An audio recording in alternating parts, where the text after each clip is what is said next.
మన సిటీ వాళ్ళంతా ఈ పల్లెటూరులో బతకలేరబ్బా. ఆమా ఏంది తాత? ఒరే వేరుశెనగ పప్పులా? పల్లెటూరులో కూడా మంచోళ్ళు ఉన్నారా? ఒరే ఇంకా ఉన్నది నీ దగ్గర?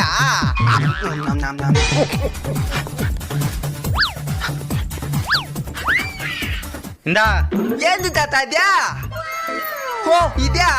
మీరైనా చెప్పండి సార్, ఆయనకి షుగరు, అదే పనికి వాటినే కొనుక్కొని తింటున్నాడు. ముసలి కాడ చెప్పాలో నీకు తెలీదు, నేను చెప్తాను నువ్వు.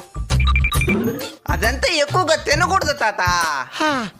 అవును, నాకు ఒక డౌట్, నీకు పల్లెలే లేవు, వాటిని ఎట్టా నెవులు తింటున్నావు? నవలన్నైనా సప్పరిచ్చేస్తా. సప్పరిచ్చేస్తావా? అయినా పప్పులు మిగిలిపోతుండా, వాటిని ఏం చేస్తావు? దానే కదా ఇంటి ముందు నువ్వు తినిందా.